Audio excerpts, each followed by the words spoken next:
નિર્ણય લેવાય છે, હર કામ ઇન્સ્ટન્ટ થાય છે કે એક મધ્યમ રાજ્ય ધીમે ધીમે જાયન્ટ થાય છે ને થાય છે. વાણીના પ્રવાહથી અમને પીંજવો માન્ય શ્રી આનંદીબેન પટેલ.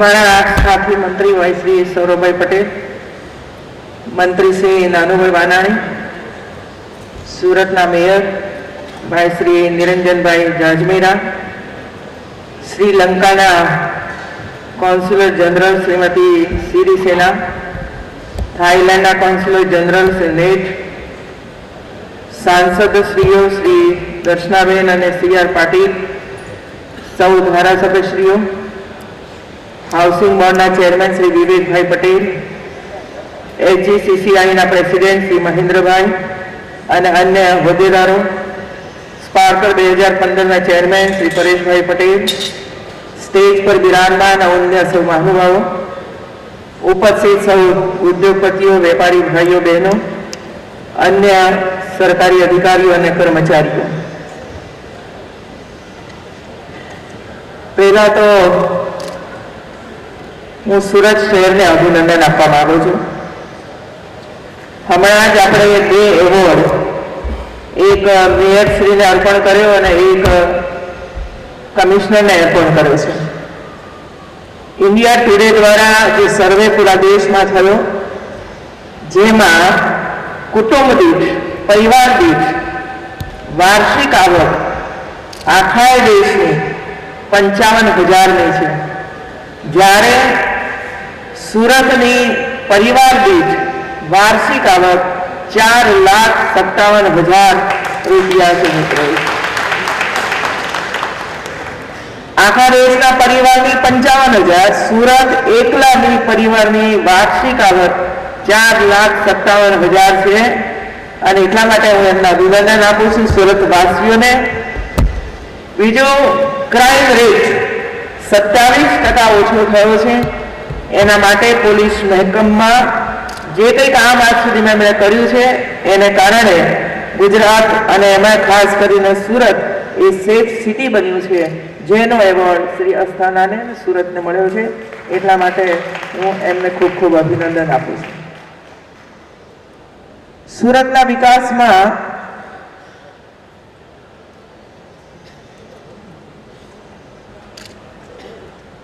અનેક લોકોનો ફાળો છે. મિત્રો, આજે સુરત એ ગુજરાતનો સ્પાર્કલિંગ સિટી બન્યું છે. જેમ હીરો ચમકે અને આપણું ધ્યાન ખેંચાય, એમ સુરત ચમકે છે. અને સુરત ચમકતું થયું છે એટલે સુરત પણ ને કારણે ગુજરાત પણ ચમકતું થયું છે. અને ગુજરાત ચમકે છે એટલે દેશ વિદેશના સૌ ઉદ્યોગપતિઓ, કંપનીઓ ગુજરાત તરફ મીટ માંડીને બેઠા છે. આપણા હીરા ઉદ્યોગ સાથે સંકળાયેલા ભાઈઓની મોટામાં મોટી શક્તિ હોય તો તે છે નેટવર્કિંગ. ઘરમાં બેઠા બેઠા વિદેશમાં નેટવર્કિંગ કરી અને જો કોઈ કમાતું હોય તો તે આ સુરત વાસીઓ અને ડાયમંડ વાસીઓ કમાય છે. એવું છે. ગુજરાતમાં જે કોઈ કામ થયું અને એમાં ખાસ કરીને 2007માં સ્પાર્કલનું જે એક્ઝિબિશન થયું હતું એમાં 40 સ્ટોલ હતા. આજે 160 સ્ટોલ મૂકવામાં આવ્યા છે, જેને આજે આપણે ઉદ્ઘાટન કર્યું છે. મિત્રો, સમગ્ર દેશ આજે આર્થિક વિકાસની દિશામાં આગળ વધી રહ્યો છે. ભારત પણ આંતરરાષ્ટ્રીય ઇકોનોમીમાં મહત્વનું પરિબળ છે, તેની અનુભૂતિ આપણને થઈ રહી છે. દેશના ઉદ્યોગ સાહસિકો અને રોકાણકારોમાં પણ ઉત્સાહ વધી રહ્યો છે. દેશના વેપાર જગતમાં એક વિશ્વાસનું વાતાવરણ પર આપણા વડાપ્રધાન નરેન્દ્રભાઈ મોદીએ પેદા કર્યું છે. અને આ બધા જાણીએ છીએ કે હમણાં જ 1 જાન્યુઆરીના રોજ નીતિ આયોગની એમણે જાહેરાત કરી છે. પહેલા કેન્દ્ર સરકાર અને રાજ્ય સરકાર વચ્ચે સમન્વયનો અભાવ હતો, હવે દૂર થશે અને દરેક રાજ્યની જરૂર મુજબ તે રાજ્યને કેન્દ્ર સરકારનો સાથ અને સહકાર મળશે અને વિકાસનો એક નવો યુગની શરૂઆત થશે. ગુજરાત ગ્રોથ એન્જિન હતું અને આપણે કહેતા હતા કે ગુજરાત એ ભારતનું ગ્રોથ એન્જિન છે. હવે આપણે એમ કહી શકીશું કે Gujarat global gateway to India બન્યું છે.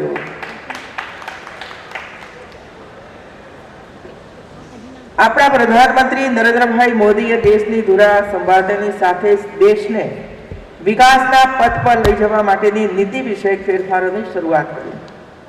સૌનો સાથ સૌનો વિકાસ મંત્ર થકી એક ભારત શ્રેષ્ઠ ભારતની રચના કરવા દેશને 4 નવા મંત્રો આપ્યા.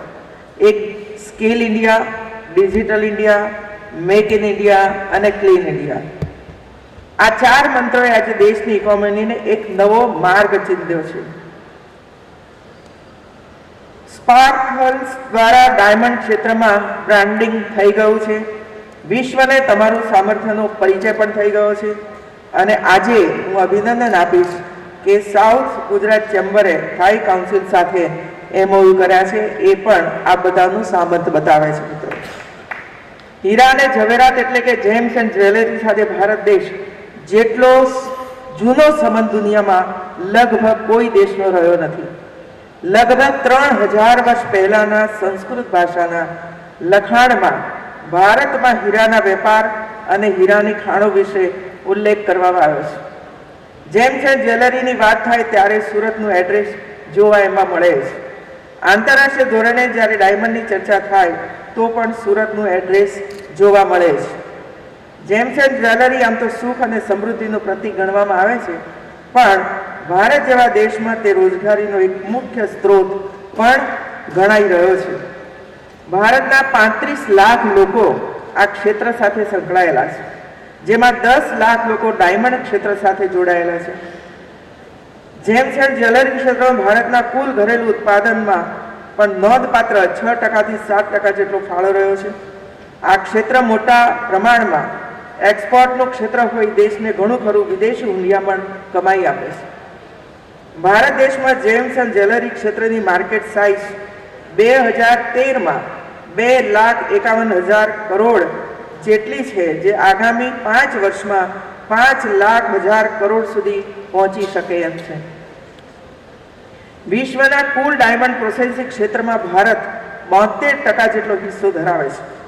વિશ્વમાં થતા દર 10 ડાયમંડ પ્રોસેસમાં 8 ડાયમંડનું પ્રોસેસ ગુજરાતમાં થાય છે. સુરત એ વિશ્વનું મોટું ડાયમંડ પ્રોસેસિંગ ક્લસ્ટર તરીકે ઉભરી આવ્યું છે. કોઈ પણ એક સેક્ટરનો વિકાસ કરવો હોય તો 2 બાબતો ખૂબ મહત્વની હોય છે. એક છે ક્લસ્ટર બેઝ એપ્રોચ અને બ્રાન્ડિંગ. સુરતે ક્લસ્ટર એપ્રોચમાં ડાયમંડ ક્ષેત્રમાં ખૂબ મોટી સફળતા હાંસલ કરી છે. હવે ડાયમંડ ક્ષેત્રમાં એકમાત્ર સુરતનો ડંકો વાગે તેના માટે બ્રાન્ડિંગની જરૂર છે. તેના માટે અમે કાર્યરત છીએ. સુરત ખાતે ડાયમંડ બુર્સ આકાર લેશે, જે દેશનું સૌથી મોટું વિશ્વ કક્ષાનું ડાયમંડ માર્કેટ બની જશે. આ ઉપરાંત સુરતમાં ડાયમંડ માટેનો ખાસ SEZનું પણ આયોજન વિચારણા હેઠળ છે. ડાયમંડ ઇન્ડસ્ટ્રી એ મેક ઇન ઇન્ડિયાનું આદર્શ ઉદાહરણ છે. આપણા વડાપ્રધાને જે 4 મંત્રો આપ્યા એમાંનો એક મંત્ર મેક ઇન ઇન્ડિયા એ સુરતે સૌથી પહેલા એને હાંસલ કર્યો છે. ડાયમંડ ઇન્ડસ્ટ્રી એ મેક ઇન ઇન્ડિયાનું આદર્શ ઉદાહરણ છે. ભારતમાં પ્રોસેસ થાય અને વિદેશમાં વેચાણ થાય.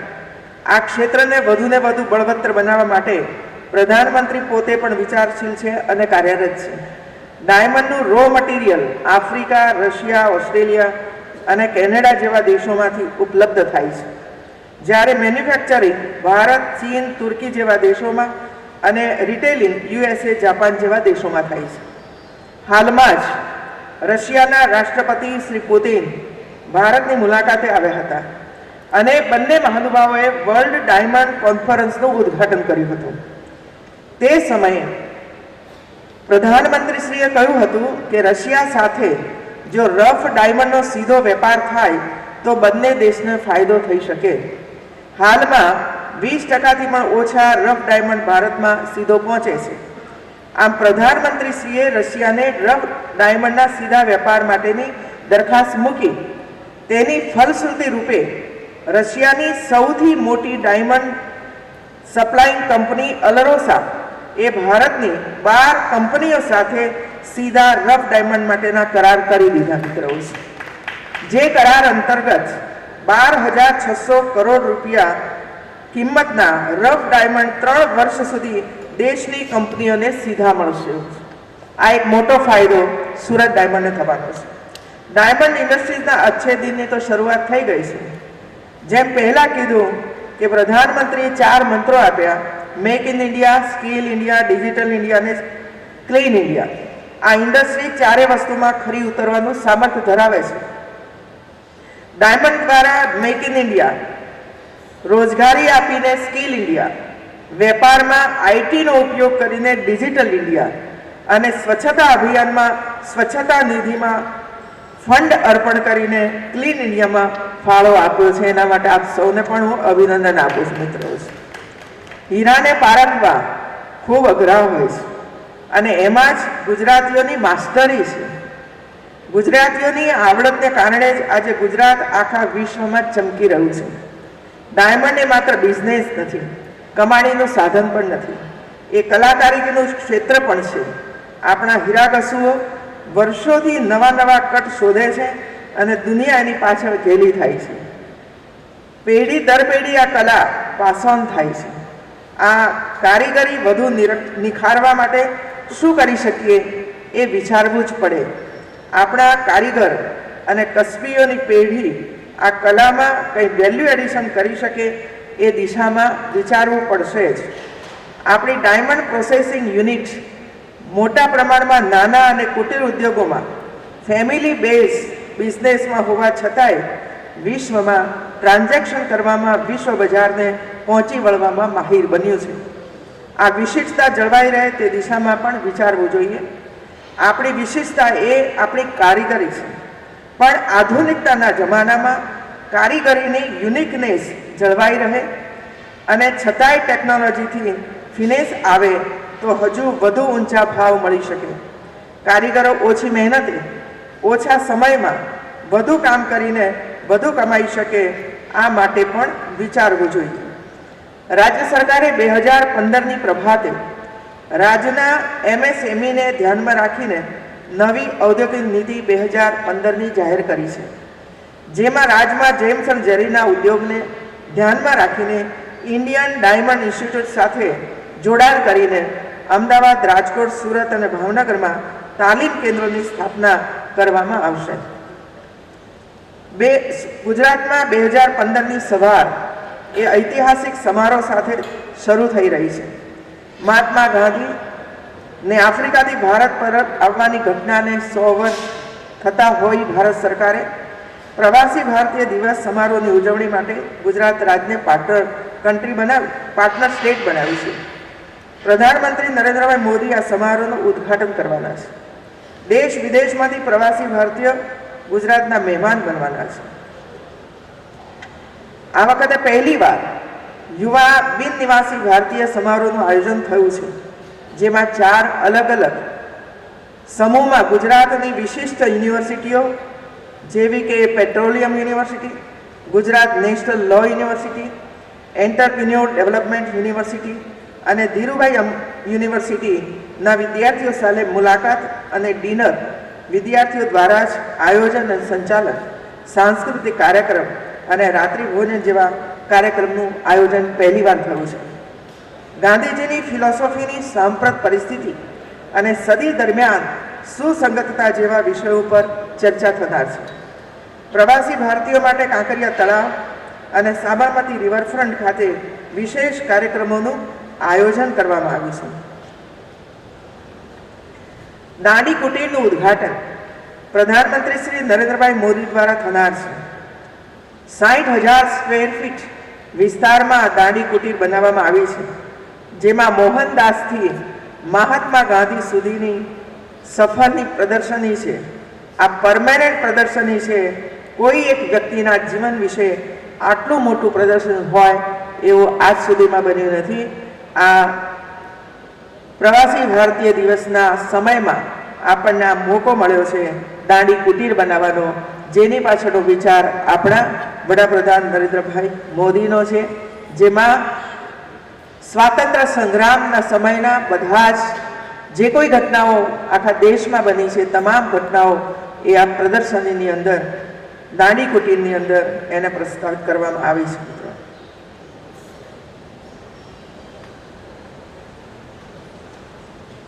ધીરે ધીરે કરીને સુરત જ્યારે વિશેષ હરણફાળ ભરી રહ્યું છે ત્યારે સુરતની ડીપી અને ટીપી બનાવવા માટે વારંવાર અમારા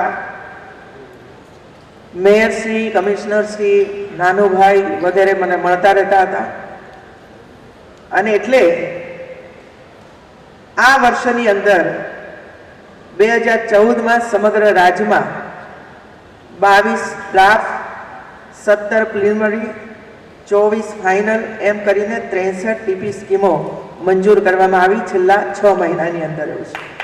એમાં સુરત શહેરની એક ડ્રાફ્ટ ટીપી અને 5 ફાઇનલ એમ કુલ 6 ટીપી સ્કીમો પણ મંજૂર કરવામાં આવી છે.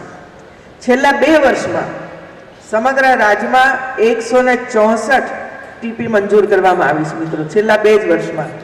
જેમાં સુરતમાં 14 ડ્રાફ્ટ ટીપી, 10 પ્રિલિમિનરી ટીપી અને 16 ફાઇનલ ટીપી મળીને કુલ 40 ટીપી મંજૂર કરવામાં આવી છે. આ એટલા માટે કર્યું છે કે સુરત જે રીતે ઝડપથી એનો પ્રોગ્રેસ બતાવી રહ્યો છે એ પ્રોગ્રેસ અટકે નહીં અને પોતાની રીતે સમગ્ર વિશ્વની અંદર સુરત આપણું છવાયેલું રહે, ડાયમંડની જેમ ચમકતું રહે. એના માટે રાજ્ય સરકારે પણ એમને પૂરતી મદદ કરવી જોઈએ અને એટલા માટે આ કામ રાજ્યની સરકારે કર્યું છે. આજે અહીં પ્રદર્શનનું ઉદ્ઘાટન થયું, 160 સ્ટોલ મૂકવામાં આવ્યા છે. આ બધાએ સારી એવી મહેનત કરીને આ કામ કર્યું છે અને એટલા માટે ચેમ્બરના પ્રતિનિધિઓને, પદાધિકારીઓને ખૂબ ખૂબ અભિનંદન આપું છું. એ ભવિષ્યની અંદર પણ આવા કામ આપણે કરતા રહેશો. માર્ચ મહિનામાં પણ કોઈ બીજું પ્રદર્શન આપ કરવાના છો.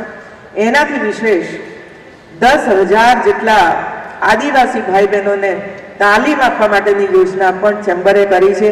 એના માટે પણ હું એમને અભિનંદન આપું છું કે જે પરિવારો વર્ષોના વર્ષોથી કોઈ આવક વગર જજતા રહ્યા એવા પરિવારોને પણ આગળ લઈ જવા એ પણ આપણું દાયિત્વ બને છે. અને એટલે જ આ બધાએ જે નિર્ણય કર્યો છે 10,000 જેટલા આદિવાસી ભાઈ બહેનોને એમની ક્ષમતા પ્રમાણે અને રુચિ પ્રમાણે તાલીમ આપી તૈયાર કરવા અને ત્યાર પછી પ્લેસમેન્ટ કરીને એમને આવકના સાધનો ઊભા કરવા માટેનો પ્રયત્ન આપ કરવાના છો. એના માટે પણ આપ સૌ અભિનંદનના અધિકારી છો મિત્રો. થોડાક સમય પહેલા હું ડાંગ જિલ્લામાં ગઈ હતી ત્યારે ત્યાં મહેન્દ્રભાઈ ને વગેરે ઉપસ્થિત હતા. મારે એટલા જ માટે આ વિષયને અહીં આપની સમક્ષ મૂકવો છે. ભાઈ, દુનિયામાં ને દેશમાં કમાનારા તો ઘણા બધા હોય છે, પરંતુ દિલથી બીજાના માટે કામ કરવું, સેવા કરવી, મદદ કરવી એ ગુજરાતીઓની અંદર છે મિત્રો. આપણા સાધુ સંતો એમ કહ્યું છે કે જે કમાય એ ખાય તો એ પ્રકૃતિ કહેવાશે. બીજું, જે કમાય પણ બીજાનું ખાય એ વિકૃતિ કહેવાય છે. જે કમાય અને બીજાને ખવડાવે એનું નામ સંસ્કૃતિ છે મિત્રો. અને આ સંસ્કૃતિને વરેલા આપણે સૌ છીએ. અને એટલા માટે આ વિષયનો મેં ઉલ્લેખ કર્યો છે કે મારે પીપરીની અંદર એક હોસ્ટેલનું ઉદ્ઘાટન ખાતમુહૂર્ત કરવાનું હતું. અને હું ત્યાં પહોંચી સવારે 10 વાગે, ત્યારે એક હોસ્ટેલના બદલામાં 6 હોસ્ટેલનું ખાતમુહૂર્ત મારી પાસે કરાવ્યું છે. જ્યારે મેં પૂછ્યું કે ભાઈ ગઈકાલ રાત સુધી તો એક હોસ્ટેલનું ખાતમુહૂર્ત હતું અને આ એકાએક રાતોરાત 6 હોસ્ટેલો કેવી રીતે બની ગઈ, ત્યારે પરિવાર સુરતથી નીકળે, રસ્તામાં વિચાર કરતા કરતા આવે અને સ્થળ ઉપર પહોંચે ત્યારે આ આદિવાસીના ભાઈ બહેનો એની નજર સમક્ષ દેખાય. એનું એજ્યુકેશનમાં એમને મદદરૂપ થવાની એક ભાવ જાગે અને ત્યાં આવીને રસ્તામાં ફોન કરી દે કે જ્યારે એક નહીં પણ 6 હોસ્ટેલનું ફંડ મારે આપવું છે અને 6 જગાએ તમે એનું ખાતમુહૂર્ત કરાવજો. આ સુરત છે મિત્રો, આ સુરત છે. એટલે મેં કહ્યું એમ કે કમાવું અને બીજાને મદદરૂપ થવું એ સંસ્કૃતિ જે આપણા લોહીની અંદર વહી રહી છે એ તમે બધાએ ઉજાગર કરી છે. એટલું જ નહીં પણ રાજ્યની અંદર જે આપણે એક અભિયાન ચલાવ્યું છે બહેનો માટે ટોયલેટનું, એની અંદર પણ ખૂબ મોટું દાન સુરત અને આસપાસના વિસ્તારોમાંથી આપણને પ્રાપ્ત થયું છે. ડોક્ટર બીડી પટેલ જે અહીં સુરતના છે, એમણે ડાંગ જિલ્લાનો એક આખો તાલુકો જેની અંદર જેટલા પણ બાળકો અને માતાઓ કુપોષિત હશે એ તમામ બાળકો અને માતાઓને કુપોષણમાંથી બહાર નીકળવા માટે જે કાંઈ કરવું પડતું હશે બધું જ કરવા માટેનું એમણે અમારી સાથે સાઇન કર્યું મિત્રો. અને એટલા માટે આ જે કામ સમાજનું જે કામ છે એ સમાજના કામની અંદર પણ આ બધા સહયોગી બન્યા છો એ માટે આપ સૌનો પણ હું આભાર વ્યક્ત કરું છું. અને સુરત ને જે 2 એવોર્ડ પ્રાપ્ત થયા છે એના માટે પણ સૌ અધિકારીશ્રીઓને અને ચૂંટાયેલા સૌ સદસ્યોને, સંગઠનમાં કામ કરતા સૌ ભાઈ બહેનોને ખૂબ ખૂબ અભિનંદન. જય જય ગરવી ગુજરાત, જય જય ગરવી ગુજરાત. ખૂબ ખૂબ